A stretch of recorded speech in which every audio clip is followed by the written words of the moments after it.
course, it's a great day for wrestling because we are wrestling with the news.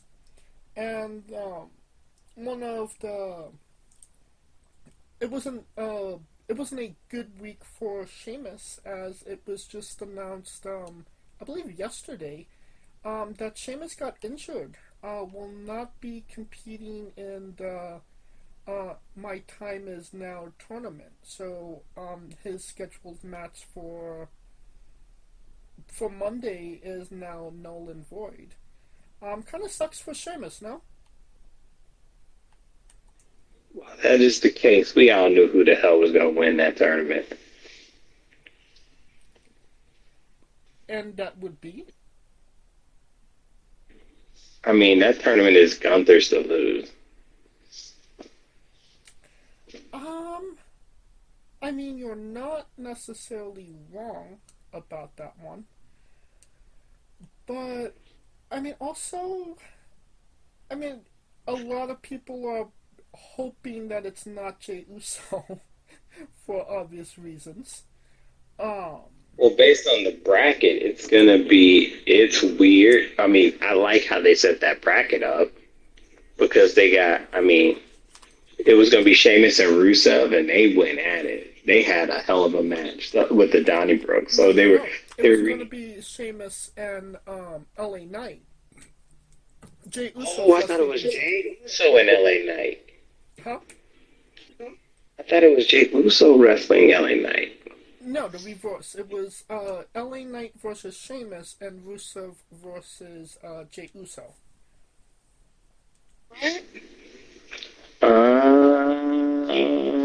Okay, I must have read that wrong. So, all right. So now so eventually it's going to be Knight and Uso in the semis. Uh, Something tells me this is where they could add a pop up, and there's a lot of pop ups people have been asking for anyway. So, would it be wrong to pop them up just to lose for LA Knight? You know, I mean, that's a good question. I'm not. Like you said, it's a good place to put a pop up.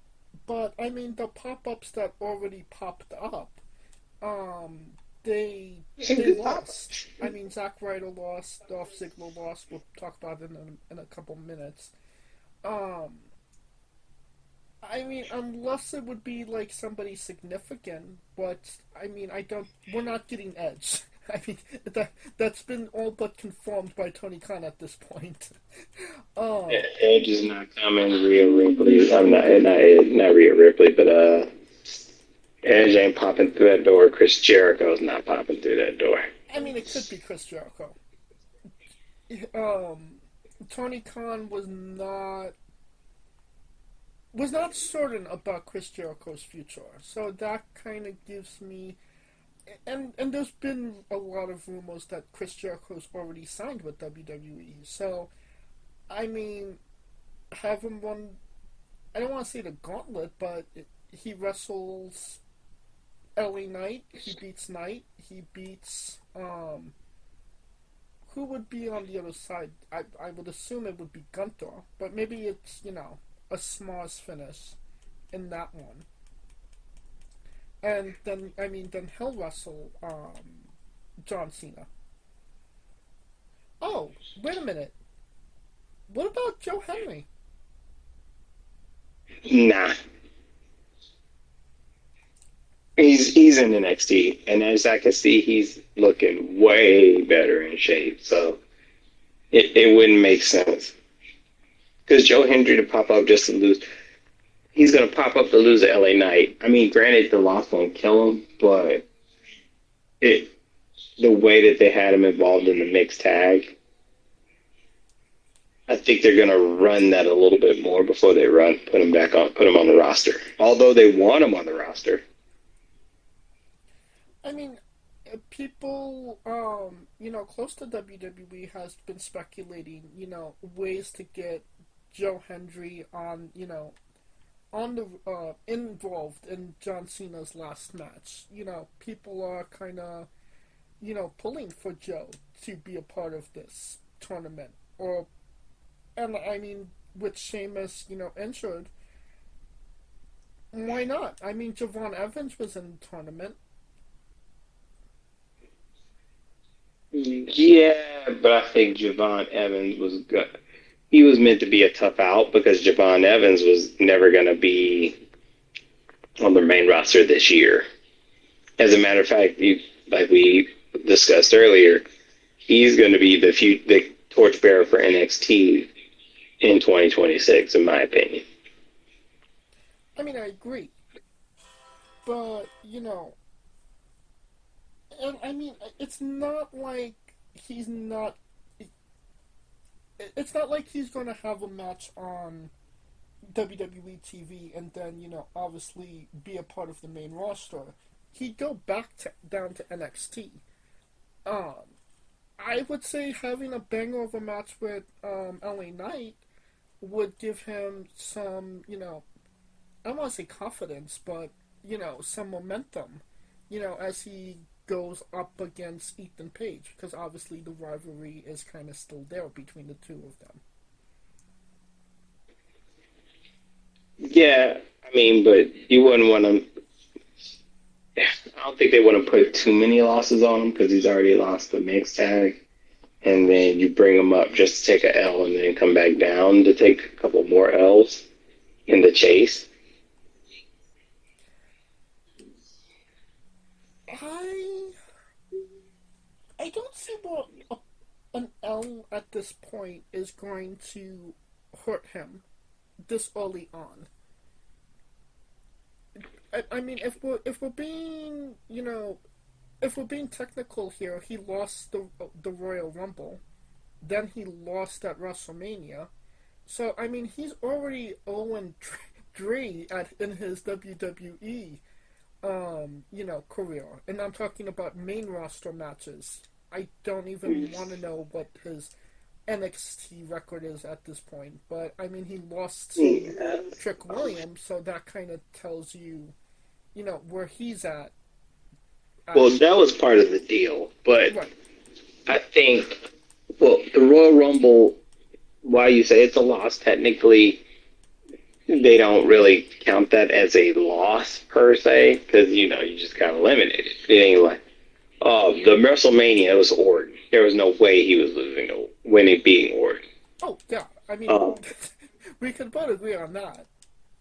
no way in hell. So your biggest, so the best shot was NXT, but NXT had the deal where he was basically there to kind of carry over, and to be quite honest, he basically left on his back because they knew he was going to be gone now, right? The Right. time was numbered with TNA because he wouldn't have dropped the belt if they didn't want if that was the case.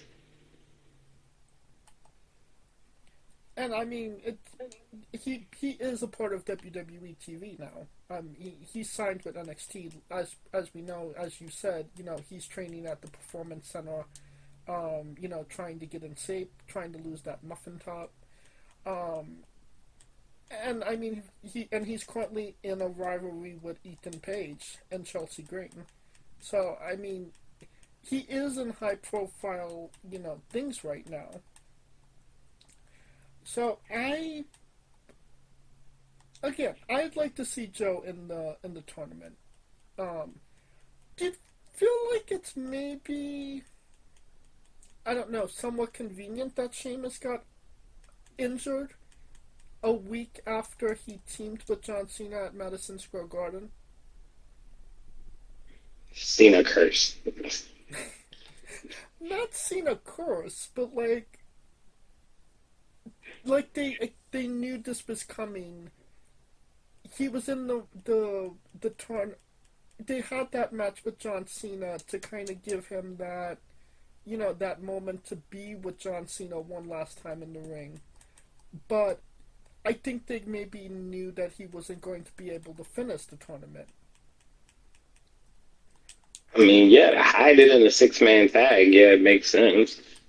But you don't have to be as, physical. Because Ray can take the heat, and John is the hot tag guy. So, I'm just playing conspiracy theory here. I don't know for I sure if mean, he but was interviewed for that I'm or just not. helping you fulfill that if that was how you're trying to go. Right, just how give Sheamus that moment an opportunity to say that he, was a part of John Cena's last, hurrah. And obviously, it seemed like Cena kind of wanted to be a part of it, wanted Sheamus a part of his last one as well. Yeah, I mean, clearly. But I mean, he's just, hey, he out here living his best life. That's the damn show. Well, somebody else that was living his best life was a one Dolph Ziggler. Not Nick Namek, but Dolph Ziggler. He made his return to WWE TV last Monday in Madison Square Garden. He lost to Solo Sikoa. Um, got a big pop. People were, goo goo and gagaing all over him. So, I mean, that's good for him. I mean, I don't think it necessarily changes anything. Maybe I'm in the minority here, but I was not. I was not excited to see Dolph Ziggler. What? I mean, he's decent. He's a decent hand. He's a good You hand, got a but good hand. I mean, what more is there to him than a decent hand? They need a lot of those. A lot of people can't take all these L's, bro. I mean, yeah. I mean, he's a good enhancement talent. I'll give him that. He makes people look good. But, like, people, like, fawn over this guy, and he's not as good as people, are giving him credit for, in my opinion. I don't think that that's the case. I just think it's more of they felt like he never got the chance to show that potential because when he finally got it, he got hurt. It's kind of like the Finn Balor theory. Right. Like he got there, he got hurt, and then they just never gave him the ball again, so they never got a chance to, you know. Yeah. Well, I mean, it's a nice little one-off to say, Dolph Ziggler was in the tournament. I don't think WWE is going to be picking him up um, or Zack Ryder either. It's kind of funny because Chelsea Green is, obviously a very big part of WWE right now. So, but Zack Ryder, no, don't need him in the company. um, so yeah, it's nice little one-offs for them, but I wouldn't get excited to continuously see these guys in the future. My opinion. But do you think? But how do you feel? Do you think we'll see them on WWE programming again? I mean, from what I heard with the, um, what's the word I'm looking for? From what I saw with Zack Ryder, he doesn't know, so it could be anything at this point. So it's a I normal think day for it's just Zach. I think it's one off, and then they get the merch deal, the rights, so they can get some money, after the fact. Because keep in mind, these are people that are picked that are lying with Cena, so they're just getting. It's almost like Cena's giving back to them to make money off the merch by being involved in this tournament. Because I don't think anybody is in this tournament without John Cena's blessing. I agree with that. Yes.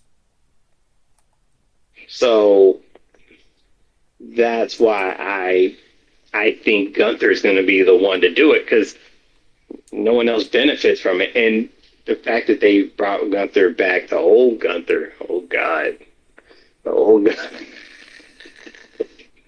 If we thought, I mean, they brought back old Gunther, old music, old way he comes in, he ain't fucking around. But I mean, yeah. So none of the people that, but back to the topic at hand. Yeah, none of the people that were in there are not in there by coincidence, and he's giving back to them, even though they may not get seen again. The fact that they were able to be connected to John and competing in the tournament is good enough.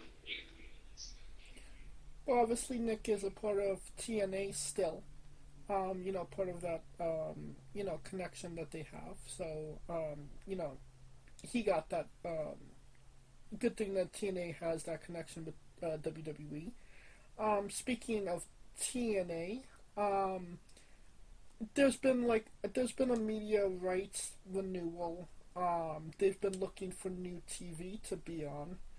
Um, and they might have found it. If you believe in the rumor and innuendo, um, TNA is looking to be on AMC. Um, I, Like the same channel as The Walking Dead? yes, same Holy AMC. shit.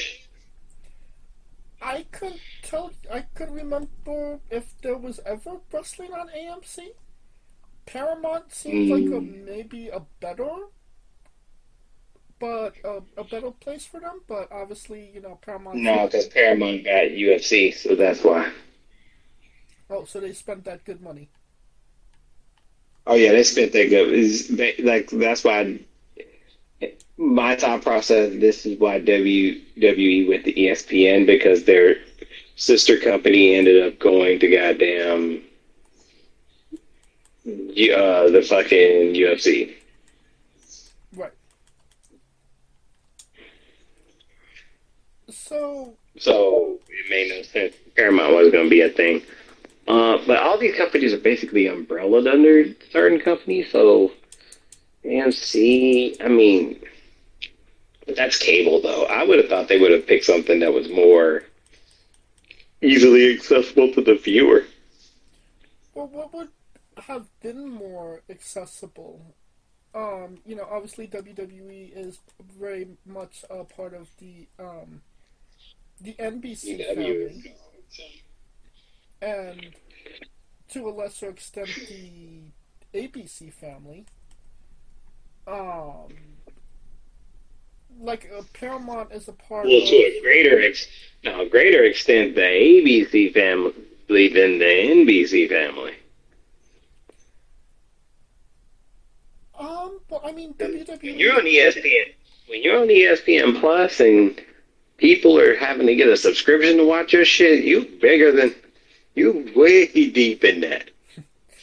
But I mean, been part of the NBC family a lot longer than the ABC family, and even they're not on like Disney Plus, so to speak. They are just a part of ESPN, and not even main ESPN. The more main, not mainstream, the more niche ESPN app. No, it's because what's happening with the ESPN Plus is people that already certain cable companies already have access to it, and ESPN just spent big money on WWE, SEC, and for I know you don't watch it, but they spent big money on WWE, SEC football, and they have the most popular TV show of all time inside the NBA. You goddamn right, they trying to push all that shit at once. They're doubling down, loading up.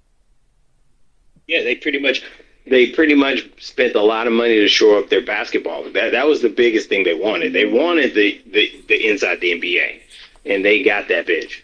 And then WWE is like hit the cherry on top because you got inside the NBA. It's the most popular football conference, the SEC, and then you got WWE. So you have a wide reach of people that are watching one of those three things. True. So that's the biggest thing. ESPN was not their their money model is probably the expand the widest net, and they were willing to let go of UFC to get think that through. They let go of the pretty much the main MMA channel, period, or the main MMA program in the world to get those three things simultaneously. But just kind of going back to the topic at hand. Um, TNA on AMC, is that going to make TNA more viewer friendly, more accessible? Right now they're on I don't think so. Access. I mean, AMC, the only people, most people cared about the AMC channel for The Walking Dead, Better Call Saul, Breaking Bad. If I remember right, those were the three shows that were really big on AMC. Yeah, and I I can't mean even think of Vince it again. Gillian's new show is on Apple TV, so they didn't even get that. So maybe Yeah, so I would pick. I mean, but then again, it's like, what other channels are you gonna get that are accessible? Other, you know what I mean? maybe Hallmark Channel. Hallmark is basically sales channel. I mean, but QVC? Maybe BBC. Oh God, that's British. Yeah, I mean they're very popular with the British people, so you know. Well, that's probably in their international deal, but that's not going to help in the U.S. Um, Cartoon Network is struggling right now. TNA on Adult Swim, is that what? More or less, yeah. That would be a bad proposition, but then again, keep in mind you're in the late hour when more than likely they're going to want to be in a primetime slot. Well, I mean, don't I'm joking. The Cartoon Network, but AEW was actually on Toonami in Australia, so I mean, it's not out of the realm of possibilities. So essentially, they're coming on after Ben 10. Ben 10, how long? When's the last time you've watched Cartoon Network? That's like a decade old. Dude, that was probably the last time I was really into when they had the Boondocks.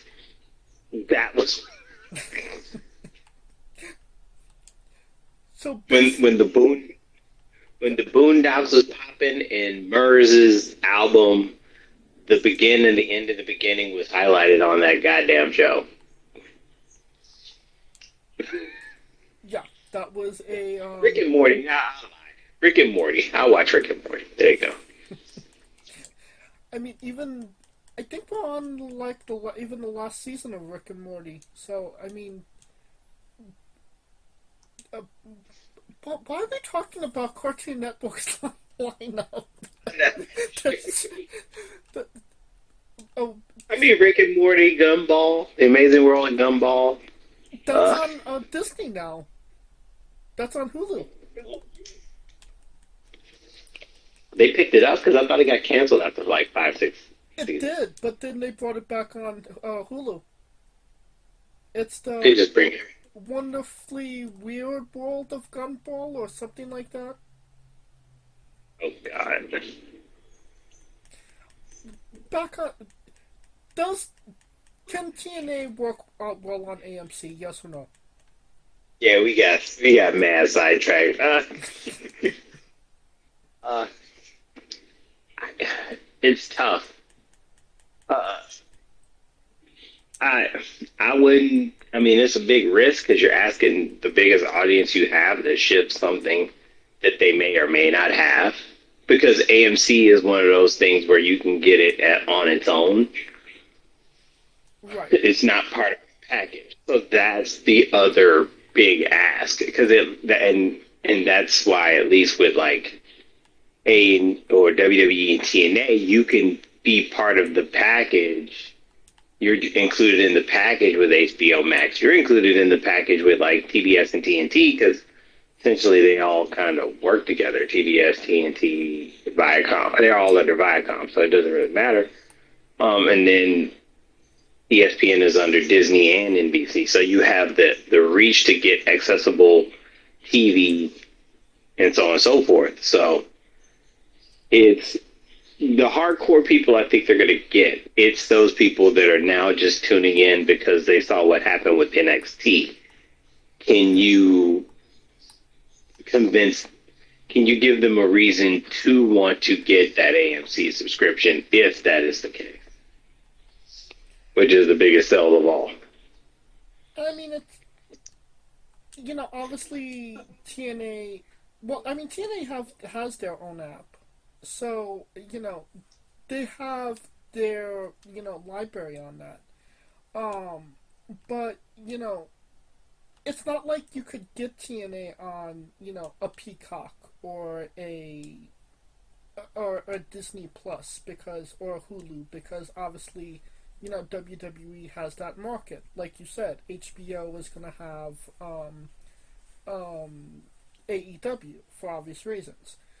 So, I mean, it is kind of like the only option when it comes to, like, streaming your shows, unless, you go with, the TNA app. Um, I mean, I would think it's a good thing for them to be on a different app than their own, like, the AMC app, to have their, content for anybody that wasn't able to catch it for when it actually comes on. But I mean, I could be wrong about that. Like I said, they were not left with a lot of options in the end. Right, and that's the biggest part. They just everything. Most of these channels are getting gobbled up in streaming services, so it's very few standalones. So they're just having to work with the environment that they have. AMC is one of those where it's like AMC is probably about the same as like the History Channel, if that makes sense. I mean, I think like History Channel's included with Max. I could be wrong about that. is it? Is it? Because I don't remember. I remember I mean Lincoln, unless you're just trying to look up Lincoln, but The movie but yeah, Lincoln or like a documentary on Lincoln? like the 6-part documentary series about Lincoln. No, even that's dated. That was like years ago too. When's the last time you watched TV? Bro, I don't. I mean, if it isn't live sports, I'm not really. If it isn't pro wrestling or live sports, we ain't watching it, bro. Use that Hulu subscription for something else, Kaliko. There's some good shows out there. There's some good shows, but shit, I want to watch what's happening in the now. Not what the fuck they recorded 6 months ago, and then motherfuckers get mad because I don't spoil it. And get the fuck out of here. I'm done with all this shit. Yeah, I'm telling you, TV is, and that's what I'm saying too, because that's the other catch. Because a lot of these, and this is really off tangent, but the people that are getting these are binge watching them within the first month, so they don't have to deal with like the aftermath of the subscription. So you either binge watching all that shit at once, or you know what I'm saying, Yeah. or you're getting something where like that's where ESPN and them have the edge because at least everything is live. Even HBO Max has TNT, so TNT is showing football, some college football and hockey. So you know what I'm saying. So one of the biggest rating draws are live sports because everybody's able to watch it as it's happening. Right.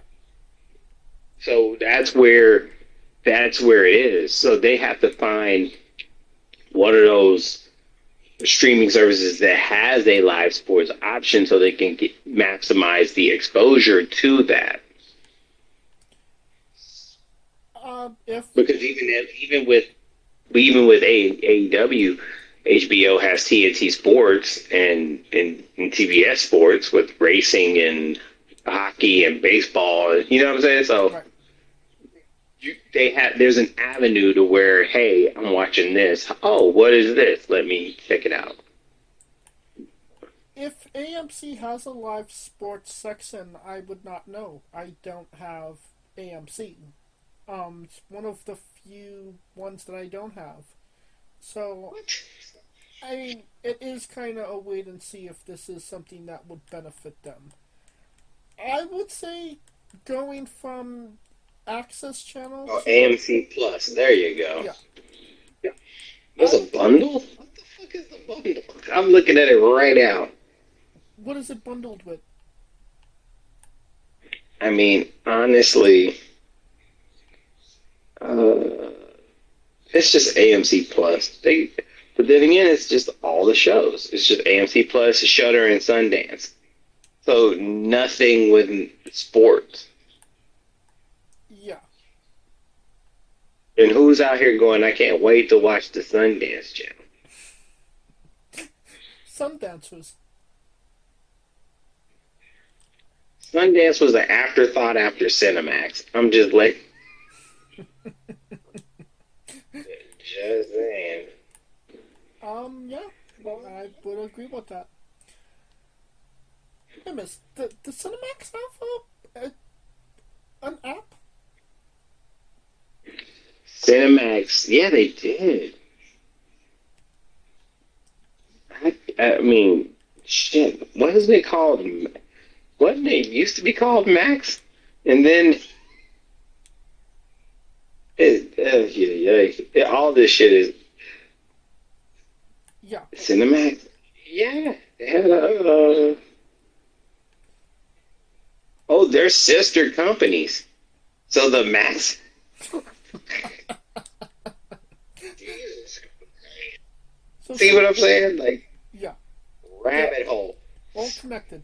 rabbit, rabbit hole. We thought we were gonna get away from this shit. They like, nope. We're just gonna join forces and make you pay for this shit. Well,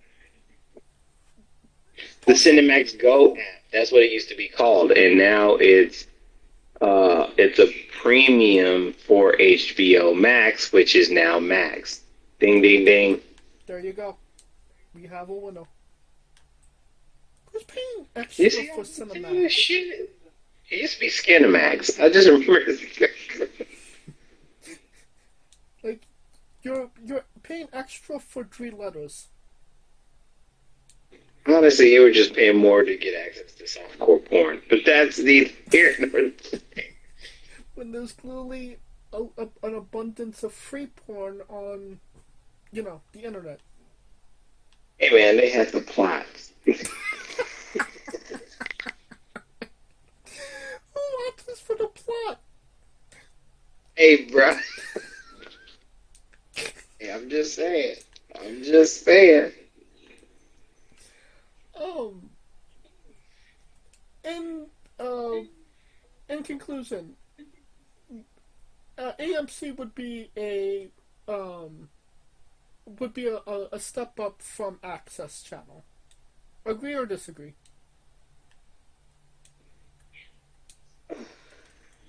Probably a step up them to the monetary wise, but not a step up exposure wise. I agree. I mean, maybe exposure wise. I mean, more people would have AMC than Access.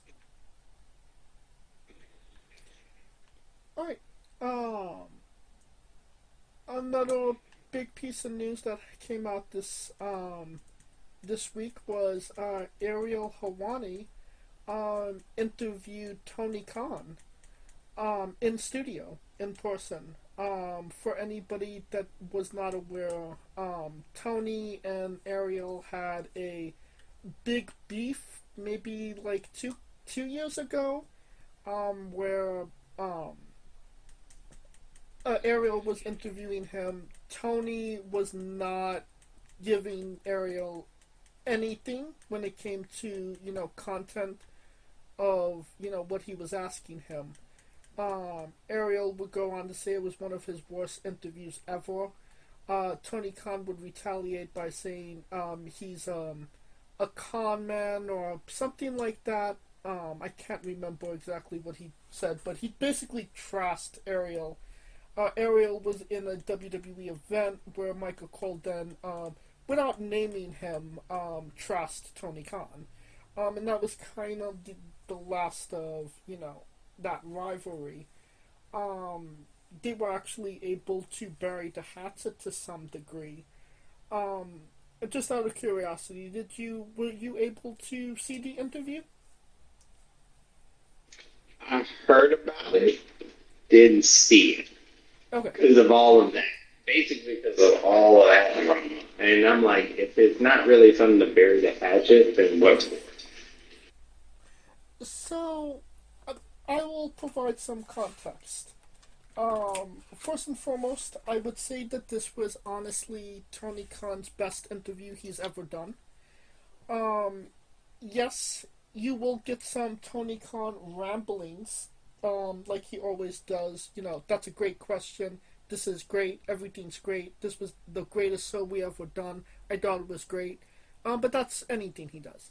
But he did actually answer some of the questions that Ariel was asking him, and to a pretty a satisfying amount as well. I mean, he talked about the wrestlers, allowing them to do what, basically confirming that he allows them to do whatever they want, and not necessarily, thinking that the grotesque, you know, um, the grotesque violence that we see regularly on AEW is not warranted. Um, he spoke about contracts. He spoke about moments in AEW. He spoke about WWE counter programming, a podcast counter, well, not counter programming, but other podcasts talking about AEW regularly. Um, I would say that. You mean like us? Oh, well, specifically, Eric Bischoff. They went more in depth about Eric Bischoff than anybody else. But obviously Eric Bischoff, not Tony Khan, Jim Cornette, guys like that. To a lesser extent, Kevin Nash. Um, I I'm gonna just Damn it, I wish he talked about us. I mean, we up there. we trust you the best, damn it. um, but the big takeaways that I found doing listening to this interview is that Tony is trying to capitalize. He buried the hatchet with Ariel to get on quite arguably the one of the major mainstream interviewers for pro wrestling talent. Um, I mean, he's one of the top ones. He's obviously WWE ticket prices are, you know, exceptional right now, and maybe the storylines are not necessarily piquing a lot of people's interest at the moment. So, what I got from this interview was that Tony is trying to kind of bring AEW back up, try and garner some interest, try and garner some good faith, because there has been a couple of times where they've burned bridges. Obviously, case in point, Ariel Helwani. So they could kind of start competing and start saying, "Hey, if WWE is too expensive for you, come and watch AEW." Um, I think he did a good job of doing that, but if you're trying to target families to come to your show and you have an event called Blood and Guts, which was like 2 weeks ago, I don't necessarily think that's going to hit. I do think that you have to change the product somewhat in order to get that audience. But like I said, I do think that they are trying to come back up mainstream wise to you know, get those people that are getting priced out by WWE. From what I'm saying, what are your thoughts? Well, the biggest problem that they're going to have is trying to get rid of the stigma that they are just WWE light. And that's just more with the casual cats because, I mean, I, I say it 1,000 times. They followed inside the NBA and they got cooked on Twitter. I, and when the casuals are cooking you on Twitter, that's when you know, and you're following probably the most popular show. That is how they see you, and to me, uh, I think they they leaned into it a little bit too much. Um, because they had the cross promotion. That was like the biggest cross promotion that they had, point blank, period. I don't care what anyone says. The Inside the NBA. Um, oh, yes. More people watch Inside the NBA, and that because, once again, that's a show that's following the live sports, which is already streaming, but then they're so anti TV that it's so good for TV. They literally probably saved the NBA. They're the reason the NBA is like super popular now because they're willing to make fun of everything and do but so on and so forth. So that cross promotion was the one shot that they had, and when that crew was looking at you like, "What the hell happened to Chris Jericho?" Yeah. That's when you get cooked, right? So now and it's like, okay, they looked at it and they were thinking probably, okay, let's lean into it, but now they're leaning into it so bad that all they have is the people that were there day one, right? So now this is just, I mean, they have an opportunity with this pricing thing to kind of get some eyeballs, and I just think they need to work more as an alternative than actually trying to compete. Because by being the alternative, the competition will be within itself.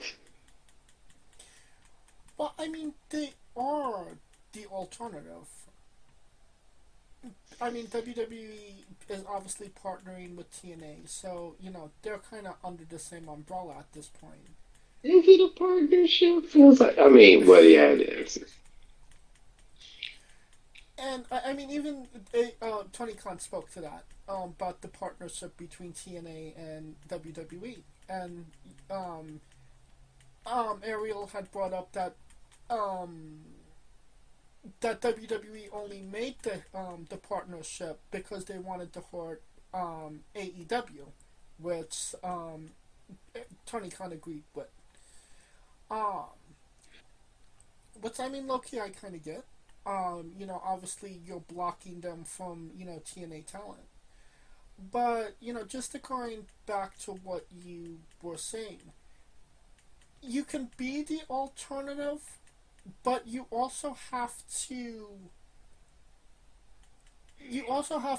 relate to the same demographic. You're only relating to a small demographic. And the I really try to understand why I don't necessarily give a shit about AEW, and don't, because it's all just matches. I don't feel like Mm-hmm. I was ever given a reason to like or care about somebody. And that is your bread and butter when it comes to pro wrestling, is caring about the talent, not the flippy moves, caring about the individual that's in the match. I don't feel like I've ever gotten that AEW ever gave me the opportunity to care about particular wrestlers. They're presented, and if you like them, you like them, and if you don't, you don't. You know what I mean? Hmm. And that is where they struggle. They have to get us to care about the talent. And how do you get that? You give us good storylines. Storylines with, actual good promos. Not, you can cut maybe like dream matches from an AEW TV show, Dynamite or Collision. Have that be, a segment about just somebody talking, or a vignette about, how this person feels. One of the first people that, you did kind of relate to, that you kind of stuck with, was Eddie Kingston. Because, he told you how he felt. He told you where he was. You related to Eddie Kingston because that's how his promos are cut. And I don't think that that's something that the guys and girls necessarily get in AEW. Am I am I wrong here, Kaliko? Do you agree? Disagree? What's your thoughts on how AEW could be maybe more presentable? Well, the thing is that it's not going to be presentable because there's no structure. Um, how the show is formatted? I mean, just from how, because the thing is that if everybody's doing violence, then there's no surprise, right? Mm-hmm. I think everybody's doing the shock for shock's sake, and no one's really doing the psychology part of it. I mean, some try maybe, but who knows? We don't watch enough to know. So I mean, it's just. I mean, I watch enough to know, but it's just a matter of I don't. I just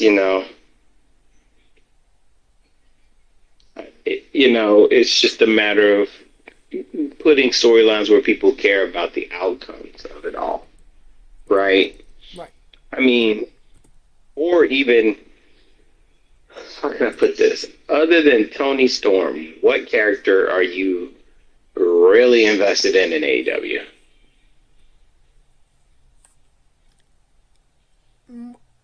Let me rephrase the question. What male super wrestler are you invested in? No.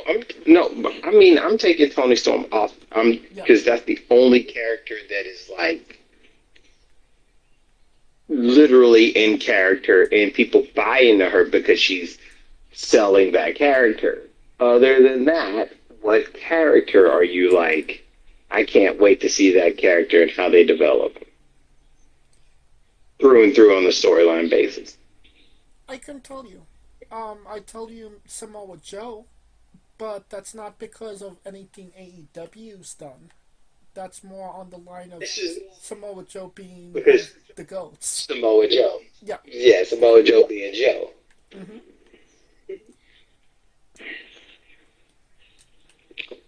So that's why I mean it's just Yeah. so that's the biggest problem. I mean they've had some good storylines. It's just a matter of they're not up there, and then it's hot and cold with the finishes and so on and so forth. So it's just I mean, it's a lot of their varying biggest factors. their biggest overarching, storyline is the Dead Riders. And I mean, it should have ended with the I Quit match with Darby.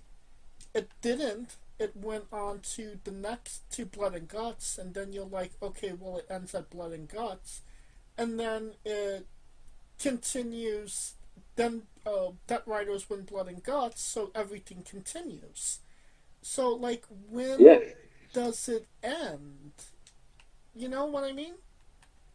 But even then, you had your biggest hero get over beat them, and yet they're still around. It's like cockroaches after the atom bomb fall. They're still hanging around. Right. So, like, what do you do with that? Like, I mean, it's not like they were even, like, off TV for, like, maybe, I'll be generous here, like 2 weeks. Like, they were there. Oh, they were back the next day. Exactly.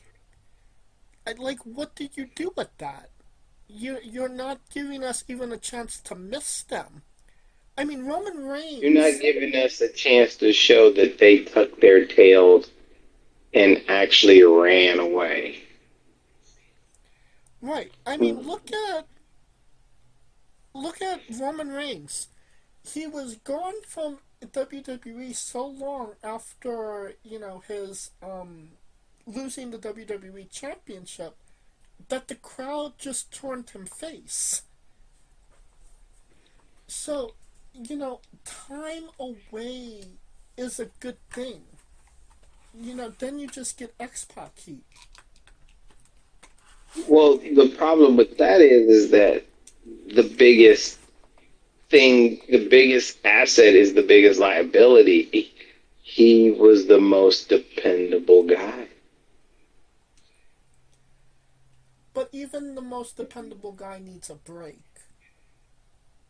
Well, they're only going to break when he wants it to break, right?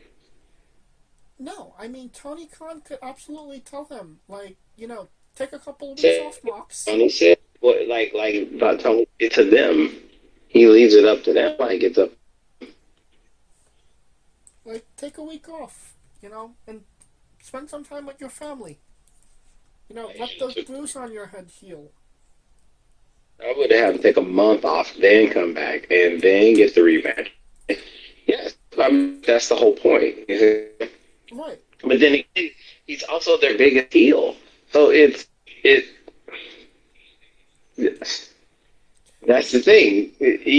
I think that was a catch-22 because even if he leaves, and he comes back, people like him because they really didn't like the Death Riders from Jump Street. I mean, it's fine. But the reason that they're booing, but you have to give the crowd a break. Is he the biggest heel that they have? Yes. But I could make the argument that he's not needed right now. Hangman Page is wrestling Samoa Joe right now. Darby, like, give Darby that, false sense of security that he had vanquished the Death Riders. And then come back with a vengeance after maybe a month or two. It's not, you're just, you're doing it because you want people, because, like you said, he's the most reliable guy that they have. But, at some point, people are going to say, ugh. And I mean, they're already saying, ugh, when it comes to Moxley and the Death Riders. They were saying, "Oh," when it first got there. So I mean, And that was a year ago. but that was because they thought Shane McMahon. But then again, that's also false expectations, and expectations don't meet reality. But false expectations meet reality because they thought it was going to be Shane McMahon. As the leader of the Death Riders. Bingo! Remember that? Mm-hmm. That was a fun little rumor at the time. Remember that rumor? He was supposed to be. Lest we forget. The the other thing that Tony Khan spoke about in the interview was relationships with wrestlers. He said that Britt Baker obviously is having medical issues. I mean, she spoke about it. Having a stroke and whatnot. And he was just talking about it's a matter of when it is the right time for her, and when she does come back. She had a stroke? Yeah, she had a stroke. What the hell, a doctor get a stroke? Anyway, never mind. I'm just. That's man. She's hella young to get a stroke. Um, yeah, Adam Cole wearing it sound like that? did Adam you, Cole, he did you, stressed her out like that? he spoke about Chris Jericho, talking about, that, his future with AEW is in question at the moment. Which obviously leads further speculation of, him going back to WWE. Then you have, Edge. He spoke about Adam Copeland. There we go. And said that there was no possibility of him being a part of John Cena's retirement. He is still under contract with, AEW. He said he's currently filming another project, but when he comes back, it will be to AEW, not WWE. So that was a rumor killer right there. He spoke about Miro. He spoke about, that they had very different and conflicting views about, where how Miro should be presented. Um, Well, that's a kick in the ass because if you let everybody else do what they want to do and then let this fool, all of a sudden you got conflicting. Bro, stop. Just leave me alone right there. You might just cut it out right there. he spoke about, CM Punk, and, The punch. what he said about All In when, he attacked when Jack Perry attacked him, or Jack Perry, where we had the video evidence of what happened. That one, he he spoke that he didn't feel like what CM Punk said was fair. That it wasn't. It was his perspective on things, but he didn't feel it went the same way, and how he felt about it. The video spoke for itself. Um, he also mentioned, oh, what did he say about CM Punk? I'm trying to, he tried to negotiate with CM Punk. He tried to keep him, to be in the company, but, CM Punk did not want to be there anymore. Which, I mean, this is not news. CM Punk, obviously, mentioned all of this beforehand. Yeah. Um, but he also, Ariel had said, that CM Punk called him a pushover and not a real boss. And if Tony Khan had a response to that, and Tony Khan said that's his opinion. He doesn't, you know think that he is a pushover when it comes to being a boss. So I mean, it's nice to see that Tony lives in his little own fantasy land. So that, um, big takeaway is, Adam Cole. Adam Cole Bebe, when answered asked about Adam Cole, um, it was one of the rare times where Tony Khan was quiet. And if you know Khan, he doesn't lack words. Um, he basically said that Adam Cole is medically disqualified. He does not. He has too many health issues to get back in the ring. When he's mentally ready, he said that he could come back and they will find something for him to do, um, on the show. But if it comes to actually getting back in the ring, he finds it very unlikely that it's ever going to happen.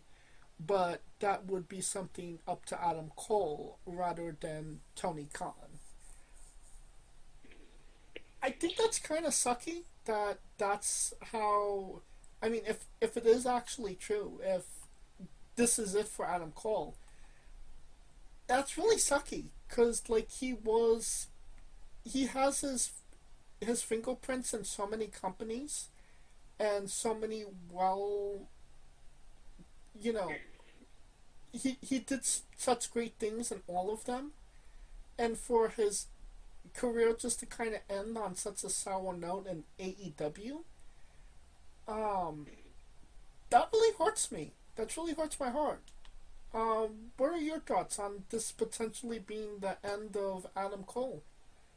Well, yeah, that would suck for him in that regard.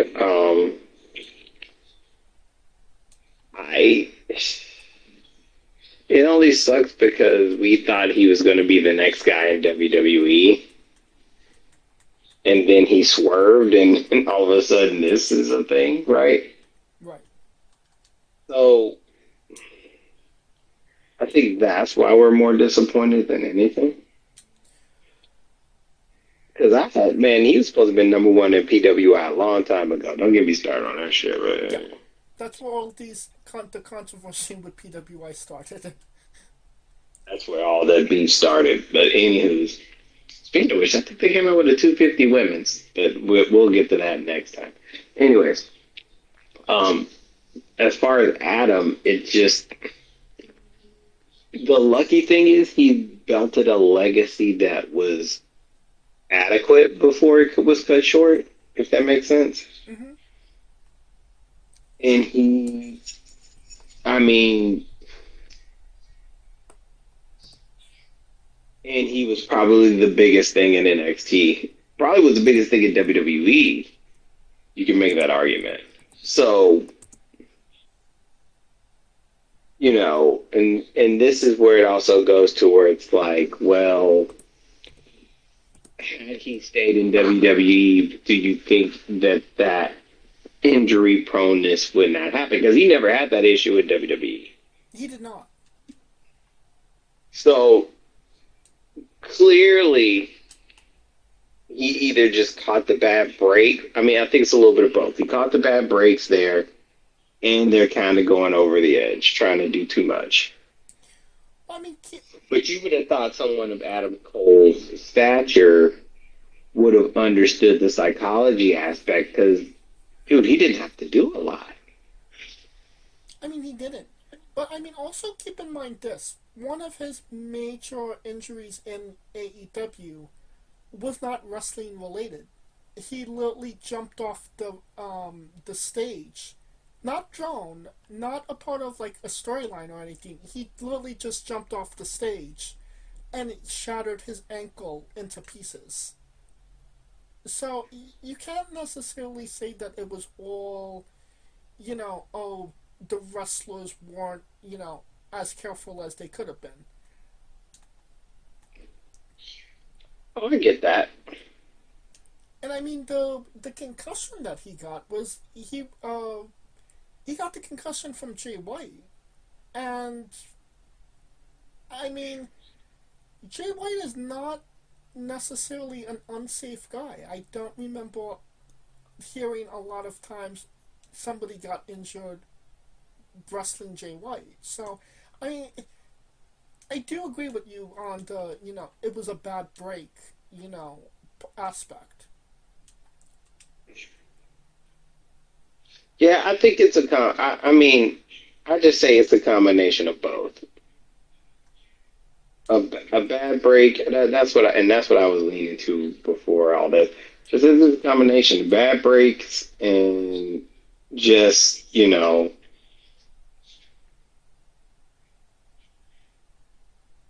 the bad breaks and just carelessness a little bit. But some things you do 1,000 times, and one time you do it, it just bam.